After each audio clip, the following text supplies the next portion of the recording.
Hello, welcome to our course of A Glimpse of Chinese Culture.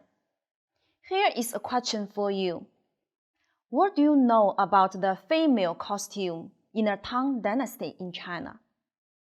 In this section, we will have a brief introduction to traditional Chinese costume, and you will find the answer. As one of the earliest civilized nations in the world, China also takes the lead in costume variety in world history. In ancient China, the dress people wore could easily tell the rank and the class they were in. Costume, therefore, also tells the culture it carries. Now, let's generally explore the development of Chinese costume. Since their day, garments became part of people's lives. They have been given different significance in terms of social status, lifestyle, aesthetics, and culture concepts. Garments have always been the truest and most straightforward reflection of the social and historical scenes of any given time. In this sense, the history of garments is also the history of civilization. There were a dozen of dynasties in Chinese history, and each dynasty had special costume of its own.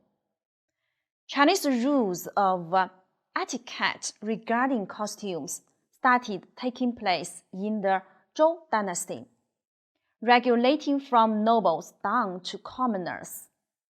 In the Qin dynasty, costumes were mostly of the color black. The dark style for clothing and personal adornments continued till the Western Han Dynasty and was changed to red in the Eastern Han Dynasty because it was believed that red displayed the Han Dynasty's virtues. During the spring and autumn and warring states periods, different states used visual symbols, such clothing, to display their state identity. Moreover, different styles of clothes showed different positions and ranges of people. Chinese clothing developed rapidly during the Wei, Jin, and Southern and Northern dynasties. In the Tang Dynasty, clothing was more varied than before because the state was more open to the outside world. The common men's clothing include futou, round-collared and narrow-sleeved gown and boots. Skirt wearing was a fashion among women in the Tang Dynasty. What is worth mentioning is that women didn't have to abide by the traditional dress code. They were allowed to expose their arms and back, and wear dresses that absorbed elements from other cultures. They could wear men's riding outfits if they liked. The clothes for women in particular changed rapidly. When a new style appeared, many followed. Costume in the Song Dynasty was simple and natural, and casual wear appeared during this period. Moreover, during this dynasty, it became fashionable for women to bend their feet in order to keep them small. Women were thought to be more beautiful with their tiny feet, only 3 inches long. Foot bending is the custom of tightly bending the feet of young girls to prevent their further growth. Foot bending became popular as a means of displaying status and was adopted as a symbol of beauty in Chinese culture. But foot bending made many women suffer from lifelong disabilities. Therefore, Emperor Kangxi in the Qin dynasty tried to ban foot bending but failed.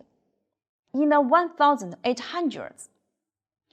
Chinese reformers challenged the practice, but it was not until the early 20th century that food bending began to die out.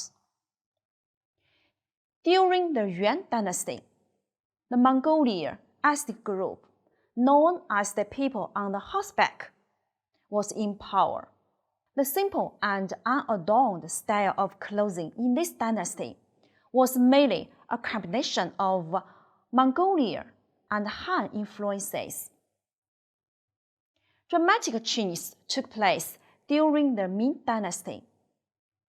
There was no limitation to one style, and natural beauty was advocated, thus bringing vigor and vitality to clothing culture.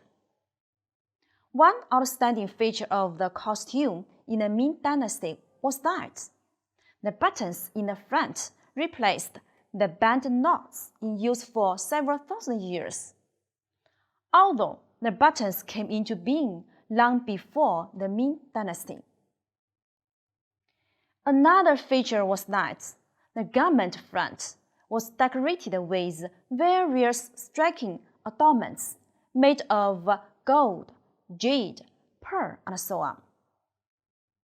A special adornment was a golden chain hung with a nipper, ear pick, or small knife, articles that were often used in people's daily life. The Ming dynasty is a period in which the Chinese Han culture developed to the fullest, absorbing the cultural essence of the previous Tang and Song dynasties. In comparison with the Tang Ruqun, the Ming women's garments were less lavish but more gentle and elegant. During the Qin dynasty, clothes became elegant and poised, and people's hairstyle changed greatly. After the Manchu people dominated China, people were forced to accept their hairstyle. The Manchu queue, though universally rejected by the Han nationality at the beginning, it was later accepted as a custom. Men's costume mainly included long gowns and mannery jackets, and the sleeves ends exploit the horse hoof shape for the first time. Fashion designers today are finding new ways to freely combine modern fashion, aesthetics, and trends with traditional Chinese symbols. They have made a lot of eye-catching designs for people's clothing. Today, some people in China follow the world fashion, but individuality has become their main trend. More and more people can enjoy beautiful fashions with traditional features and modern chic. In this section, we explored the development of traditional Chinese costume. Alright, we hope you have enjoyed this section. Thank you. See you next time.